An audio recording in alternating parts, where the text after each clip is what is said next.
best track in the world. It's busy. You don't get a rest anywhere. You can't get a corner wrong, because if you get a corner wrong, you get a lap wrong. It's got a little bit of everything. It's got a very fast corner here under the bridge. It's got a committed corner at the end of the main straight that goes on and on forever. You've got S's over here which are tight. You then go up the hill to a blind, totally blind corner. You're turning the car before you see it. Down through what they call Calvin's here, which is fast, and then down the straight, which is only a few seconds, so you don't get a rest. It's a great track. I'm from northern Tasmania. We've got a track up there that the touring cars race on, but that's boring. I was fortunate enough to locate this car on 0105 back in 2018, and my wife gave me permission to buy it, so I got on the plane and took off to Melbourne, and just fell in love with it. I bought it then, came home, arranged transport, went back, picked it up, and yeah, it's had a loving home ever since. It's a Renmax. The model is BN6. It was originally built in 1971 for a guy in Sydney called Ray Hanger. It was built by Bob Britton at Renmax Engineering. It, I believe, is one of the first cars designed entirely by Bob. It's a 2-litre BMW powered car, a Hewlin FT200 5-speed dog box, Girling forward disc brakes. Absolute pleasure to drive, thoroughly enjoyable. Yeah.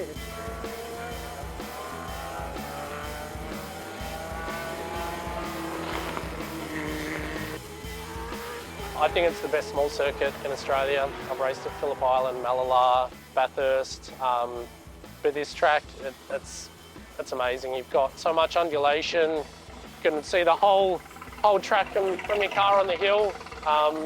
It's just something you can't replicate, and I don't think anywhere in Australia is so short but has so much undulation. It's amazing. It's a Begg FM2. It was built by George Begg and Fred McLean. It was chassis number 1. There were 2 chassis, and it was quite successful in period. It was run by Graham McRae, who won the Gold Star that year in the car, and then it went through a handful of other owners, where it sort of went missing for a little bit, but was restored in, I believe, the mid-2000s, and here it is here. I believe it's also George Begg's first crack at a Formula 5000, an all-out Formula 5000 with a Chev. Yeah, so it's got a Chev 302, it's got a Hewland LG 500, which is only a 4-speed gearbox, so not as desirable as having a 5-speed, but it's still awesome.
We only flew in this morning, last night, and Yeah, got on track this morning, and what a ripping little racetrack this is.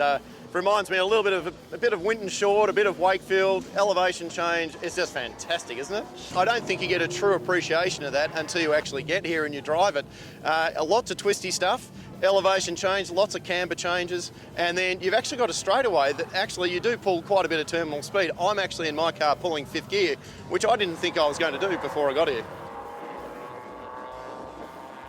I drive a 1975 Porsche 911 Carrera 2.7, so the 2.7 means it's got mechanical fuel injection, so made for a couple of years, the same mechanicals as the famous 2.7 RS.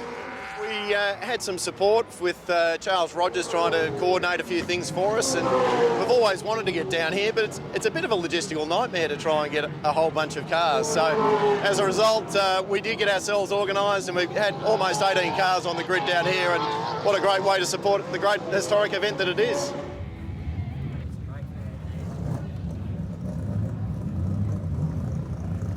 Well, amid a sea of Porsches running in the Group S race this weekend, we have one wonderful looking Corvette, but at the moment your visit to Baskerville hasn't gone as planned. David, explain what's happened. Well, it seems that my brake caliper has blown a seal. Only one seal, but it's enough for it to drip fluid and end up with no brakes at the end of a session. Well, I still had brakes, but when I came back, more fluid poured onto the tarmac, as you can see, and now we pulled it apart, and we've been all over Hobart trying to find a seal.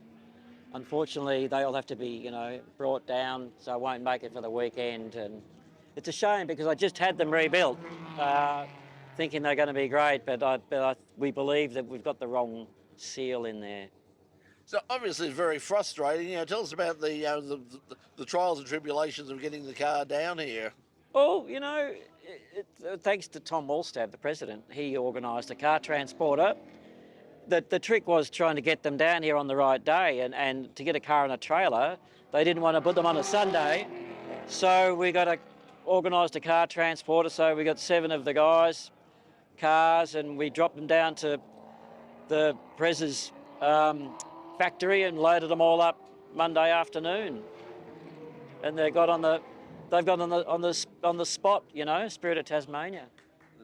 So so what are your impressions of the track so far? When you were out there before, you had all the problems. Oh, this is a fantastic track. I love it. It's technical. That blows a blind corner up the very back there on the top of the hill. That really tests your mettle. If you don't get that right, it's a little tricky, but it's fabulous. That back straight. I get into top, and then this sort of banked corners are just so much fun. I can get a little drift up. I was really enjoying myself. I'll come back. I'll try it again. That was going to be my next question. I mean, has this made you keen to come back and give it another go again? Yeah, I reckon I could get the lap record.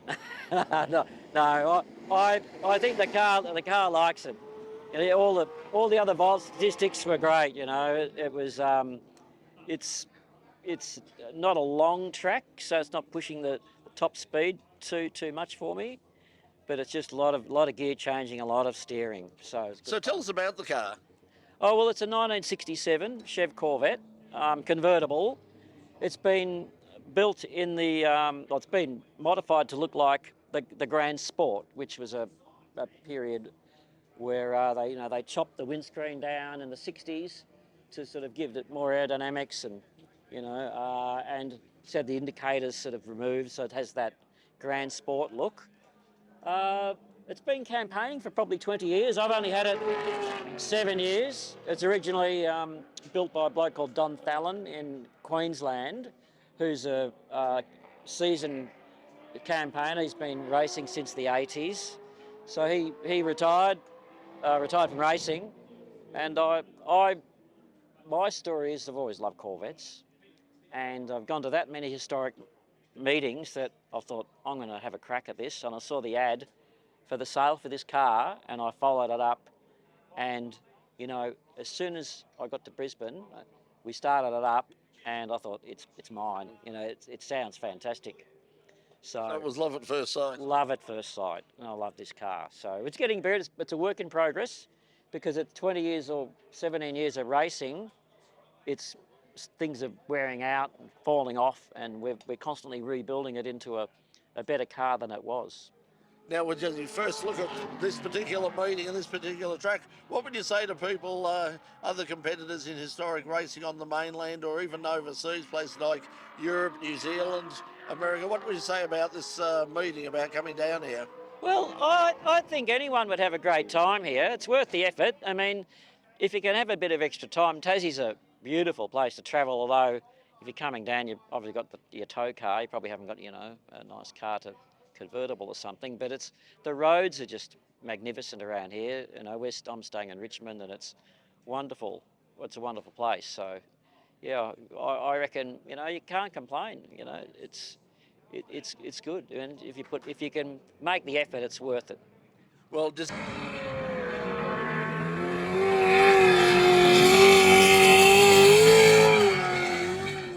Get the phone ringing for your business with website development and SEO services from Online Invent. Visit onlineinvent.com.au.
My name's Adam Gowans and I'll be driving the number 8 Brabham BT58, which competed in the 1989 Formula One World Championship.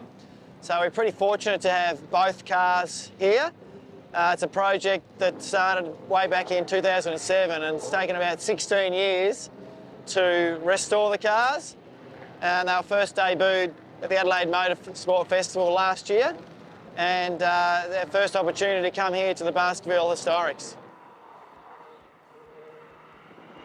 Yeah, so way back in 2007, the cars were actually advertised for sale in the United States of America, and my father and a friend of his sent some people over to have a look at what was there, and they had the 2 cars and all the spares. So we ended up buying everything. It was a good deal, it wasn't that expensive. And all the spares, including all the travel boxes, spare engines, gearbox housings, gearbox ratios, uprights, suspension arms. There's so many stuff there we haven't even looked at, to be honest. There's loads and loads of gear, which is pretty cool to have all that as part of the story. And then over the journey, the original investor dropped out for personal reasons. And my father went to another local business person, Chaz Kelly, who's got quite a collection of cars, and he joined on the journey back in about 2008 or 9, and from that point on it was a bigger project than what we thought we were initially undertaking. They're restored back to exactly how they ran in '89 Formula One season. The cars are driven by Stefano Modena and Martin Brundle at the time, and they're powered by a 3.5 litre Judd V8, which produces about 650 horsepower at 11,500 RPM. They're matched with a Brabham Hewland gearbox, 6-speed manual transmission box, dog box. So that's sort of the basic sort of layout. The hardest thing about it is actually fitting in the car, because they were built for guys a lot smaller. So we've had to make quite a few modifications. We can't actually pour a seat, we're just sitting right in the tub, and there's not much room there to get your hand on the gear shifter, where your knees are up quite high, so it's a little bit uncomfortable, but apart from, you sort of see through that once you're strapped in, and the cars are really nice, really enjoyable, got a lot of horsepower, they handle very, predictably, and a pleasure to drive, a lot of fun. Did you ever think at any stage in your life that one day you'd be out racing a genuine Formula One car at Baskerville? No, not at all, not at all. I guess you'd say it's a dream come true. And, you know, I grew up in the 80s watching Formula One. I fell in love with Formula One when Nigel Mansell blew a tyre in '86 at Adelaide. And to watch that era and that Senna Prost era is such classic. And that was this year, '89. So it's pretty special to have these cars here, and I really can't believe that I'm getting a chance to drive them, and it's really cool. They're really nice cars to drive, and yeah, just got to consider myself pretty lucky. It's an amazing venue, and again, to Peter Killick and the crew, the Baskerville Foundation that have kept this story alive is a credit to them. It hasn't been pitched by developers, but it's in a natural little autodrome. You can see the hill in the background, I guess. I'm not sure what you call that, but a velodrome type of thing. But the hill's set, the circuit's set on a hill, so it's a real driver circuit. It's undulating, it's got blind corners, and it's a real pleasure to drive around here. It's a really cool little track.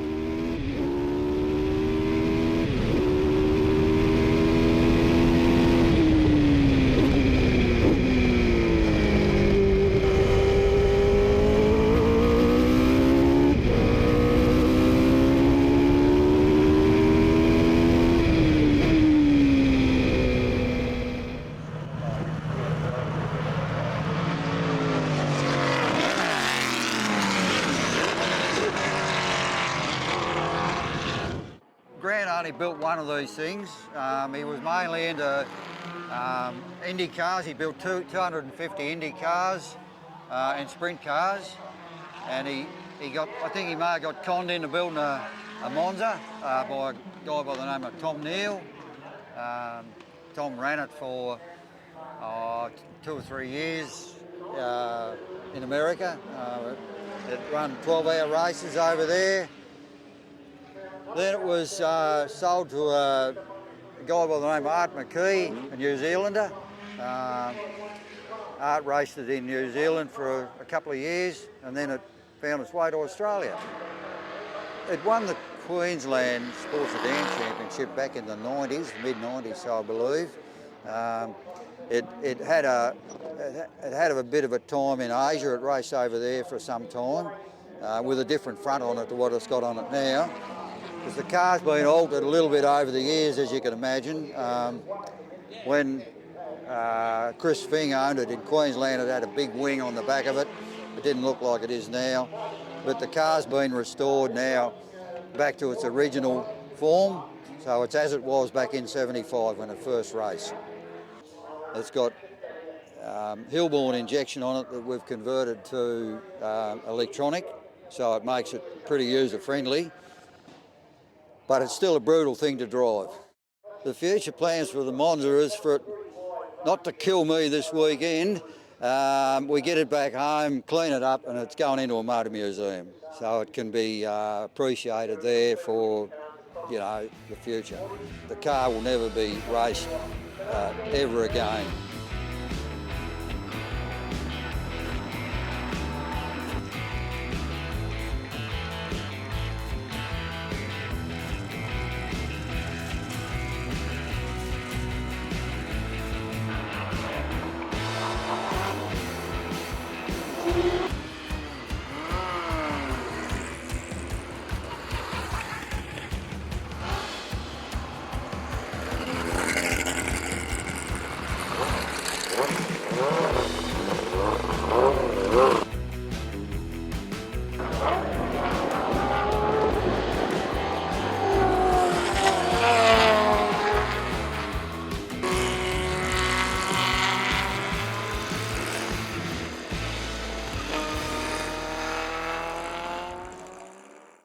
Get the phone ringing for your business with website development and SEO services from Online Invent. Visit onlineinvent.com.au.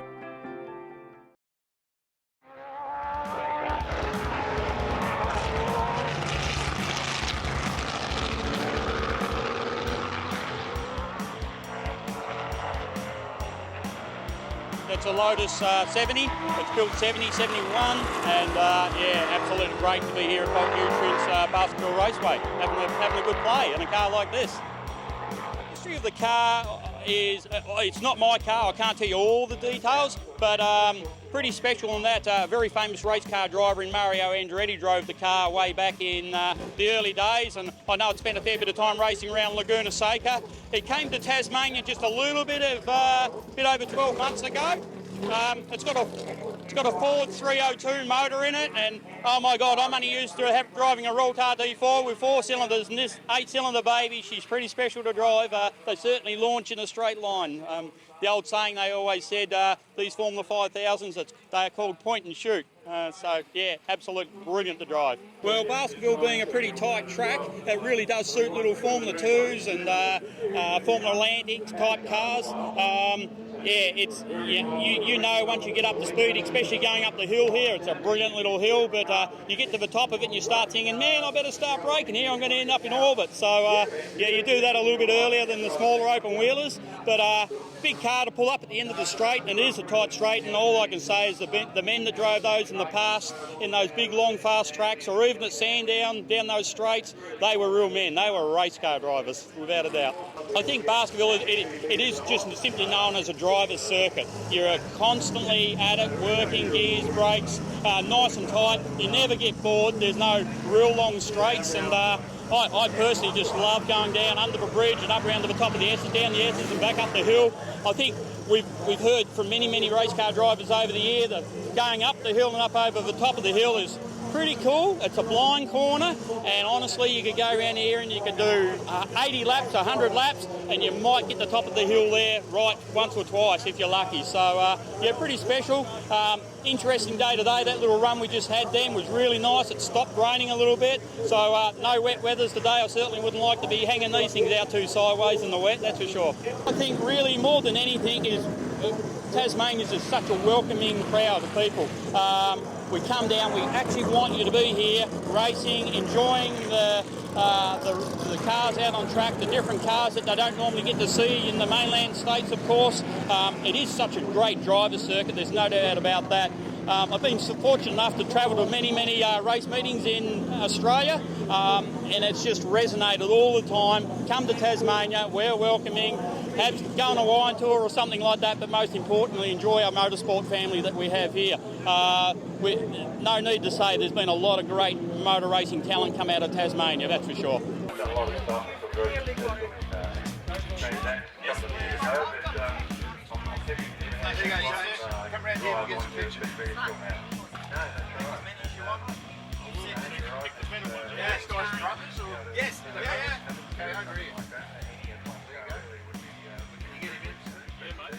Yeah, last year was very nice to be the patron, and as a patron you have some duties to perform.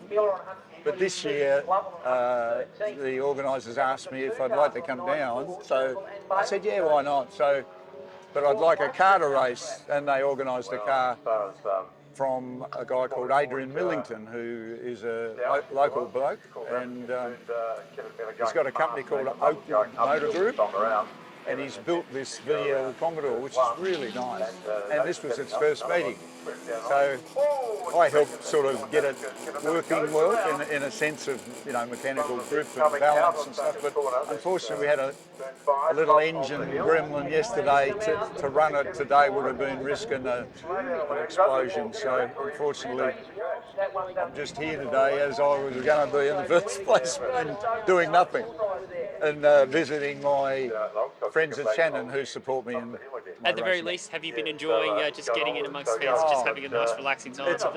Honestly, it's with due respect to the VHRR, which is the Victorian Historic Racing Register, this is the best historic meeting in the country, I reckon. It's just awesome. You know, the enthusiasm. They have 51 events scheduled for the race meeting, which is unbelievable.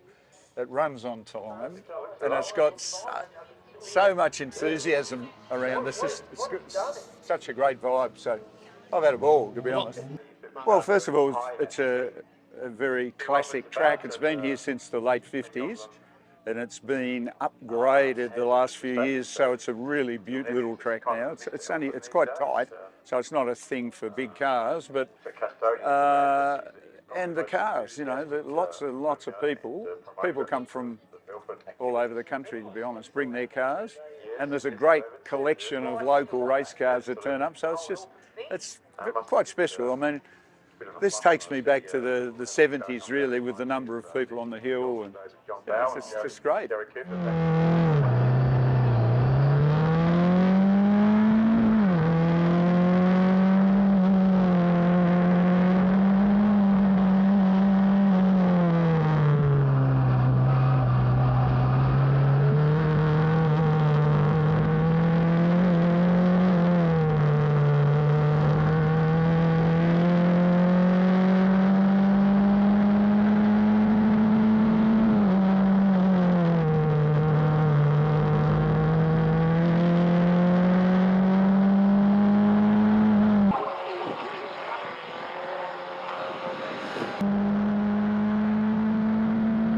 Goes back a fair way. Like this was 1990, and I did the Drive to Europe series back in 1990, which was my first national championship, having come out of Tasmania doing Formula V and go-karts, and it pretty much kick-started my career. Yeah, I had a couple of benefactors that helped me.